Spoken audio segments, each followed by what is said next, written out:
아이의 지능이 정상 범위에 있을 확률을 5배나 높여준다고 해요.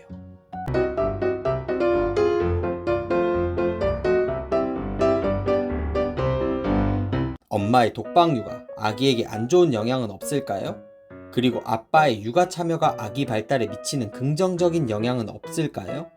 오늘은 아빠 육아가 아기의 인지 및 정서 발달에 미치는 영향을 알아보고 아빠 육아는 어떤 방법으로 해야 하는지, 하루 몇 분 정도의 아빠 육아가 아기 발달에 가장 효율적인지도 알려드릴게요.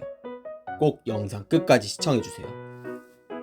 우리 아기를 사랑하는 마음은 다 똑같겠지만 육아에 더 많은 시간과 에너지를 쏟는 주 양육자라는 게 생기기 마련인데요.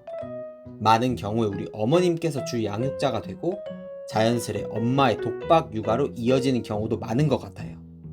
독박 육아 하시는 우리 어머님들께서는 아버님께 이 영상 꼭 공유해주세요.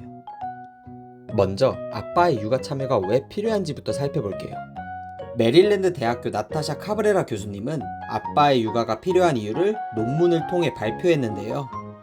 연구를 위해 카브레라 교수님은 육아 방식을 크게 두 방향으로 나누어 분석했습니다. 하나는 아기의 흥미와 관심을 존중하며 아기가 원하는 걸 하게 해주는 존중 육아 방식, 그리고 다른 하나는 아기의 놀이 대상을 부모가 정하고 제한하는 제한 육아 방식인데요. 아기의 발달에는 존중 육아 방식이 긍정적인 효과를, 제한 육아 방식이 부정적인 효과를 줄 것 같지 않나요? 네, 맞습니다.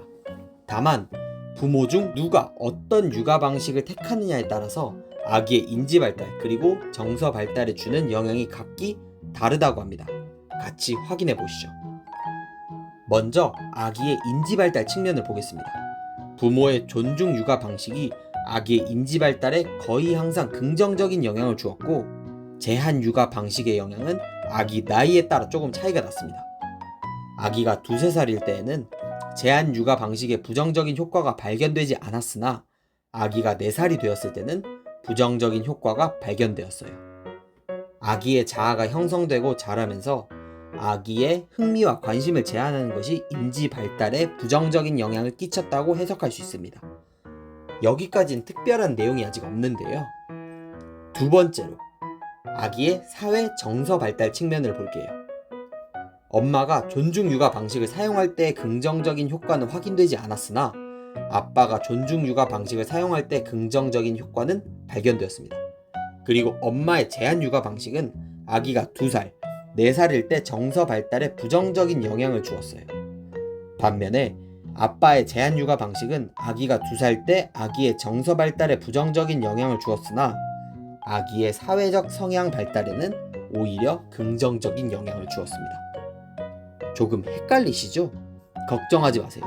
이해하기 어려운 걸 그대로 냅두고 넘어가는 논문 육아가 아니거든요. 제가 이해하기 쉽게 표로 정리했으니 같이 보시면서 한번 설명드릴게요. 파란색은 긍정적인 영향, 빨간색은 부정적인 영향, 그리고 회색은 영향성이 입증되지 않은 것입니다. 인지 발달 측면에서 먼저 보면 제한 육아 방식에서의 부정적 효과는 엄마와 아빠에게 차이가 없이 거의 동일하게 일어났어요. 하지만 존중 육아 방식의 긍정적 효과는 아빠에게서만 입증되었습니다. 물론 아이의 나이에 따라 영향이 달랐지만요. 그리고 사회 정서적 발달 측면에서도 아빠의 존중 육아 방식만 긍정적인 효과가 확인되었고, 제한 육아 방식 또한 엄마보다 아빠에게서 더 긍정적인 효과가 나타났습니다. 여기서 놀라운 점이 2가지가 있는데요. 첫 번째로 아빠가 아기를 지지해주고 칭찬해줄 때의 긍정적인 효과가 엄마의 긍정적 효과보다 더 컸어요. 그리고 2번째로 아빠가 아기를 혼내거나 개입했을 때 나오는 부정적 효과도 엄마의 부정적 효과보다 더 작았습니다. 긍정적인 효과는 더 크고 부정적인 효과는 더 작았던 것이죠. 이걸 바로 아빠 육아 효과라고 할 수 있습니다. 이 아빠 육아 효과는 엄마가 서운해할 정도로 아빠의 육아 참여가 꼭 필요한 이유입니다. 그러면 아빠는 부정적인 효과가 작은 제한 육아 방식을 택해야 할까요? 아니면 긍정적인 효과가 큰 존중 육아 방식을 택해야 할까요? 항상 동일한 육아 방식을 갖고 있을 수는 없지만 큰 틀에서는 아기의 관심과 흥미를 존중해주고 원하는 것을 하게 해주는 존중 육아 방식의 중요성은 정말 여러 논문에서도 확인할 수 있습니다. 자쿠에린의 논문에 따르면 아빠의 존중 육아 방식은 아이의 지능이 정상 범위에 있을 확률을 5배나 높여준다고 해요. 왜 존중 육아 방식이 아이의 지능에 긍정적인 영향을 주는 걸까요? 아기가 원하는 걸 하도록 도와주면 아기는 새로운 정보를 받아들이고 인지 능력을 개발할 수 있게 된다고 합니다. 그리고 반대로 통제하는 행동들은 아기의 경험을 제한하고 아기의 인지 발달에 필요한 학습 행동을 제한하여 지능 발달에 부정적인 영향을 준다고 해요. 다만 이 논문에서 언급하는 존중 육아 방식이란 아기가 무엇을 하든 오냐 해주라는 말이 아닙니다. 위험한 행동을 하거나 남에게 해를 가하는 행동을 하면 당연히 제한해야겠죠. 특별한 이유가 없을 때 아기의 관심과 흥미를 제한하지 말고 존중하라는 겁니다. 그러면 이제 어떤 방법으로 육아를 해야 할지 살펴볼까요? 킹스 컬리지의 바에스타는 아기가 3개월일 때와 24개월일 때 아빠와 보내는 시간이 아기의 24개월 지능에 어떤 영향을 주는지 연구하였습니다.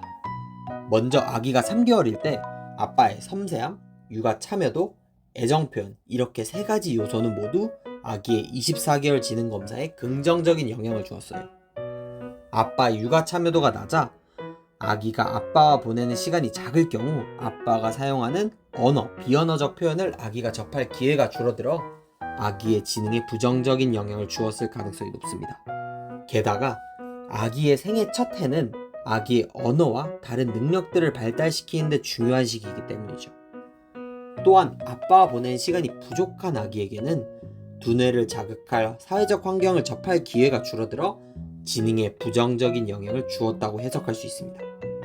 아기가 24개월일 때를 볼까요? 24개월일 때는 아빠의 육아 참여도, 통제, 섬세함 이렇게 3가지 측면에서 연구하였는데요. 자유놀이와 독서놀이에서 양상은 비슷했지만 조금 차이가 있었습니다.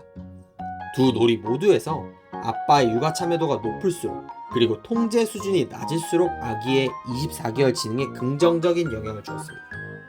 하지만 아빠의 섬세함이 주는 영향은 자유놀이에선 확인되지 않았고 독서놀이에서만 확인되었어요. 독서놀이에서 아빠의 노력에 대해 더욱 확실한 효과가 나타난 것이죠.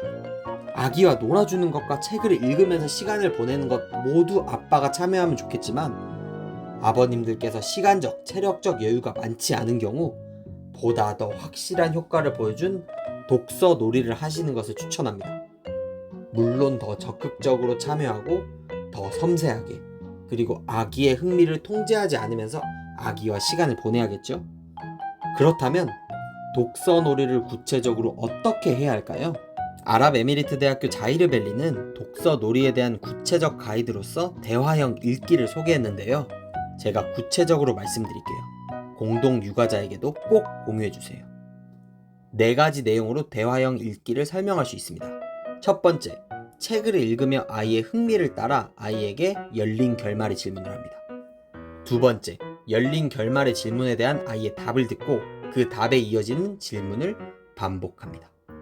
그리고 3번째로 아이의 반응을 반복하고 확장시키며 마지막 4번째로 아이의 참여를 칭찬하고 격려하여 적극적으로 참여하도록 합니다. 이런 대화형 읽기는 아이의 어휘 이해도, 어휘력, 주의 집중력에 긍정적인 영향을 주었음이 밝혀졌습니다. 위에 2 내용을 토대로 아버님께서 어떻게 아이와 놀아주시면 되는지 한번 정리해 볼게요.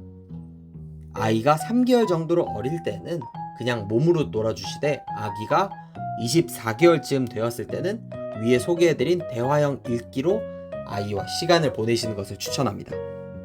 이제 아빠 육아의 필요성도 이해했고 어떤 방법으로 육아를 해야 하는지도 알았는데요. 그러면 도대체 하루에 몇 분 정도 아빠의 육아 참여가 필요할까요? 그냥 시간 나는 대로 육아에 참여하라고 할 논문 육아가 아니죠. 관련한 논문을 하나 또 소개해드리겠습니다. 확인하기 전에 잠시 일시정지를 누르고 좋아요를 눌러주세요. 왜냐고요?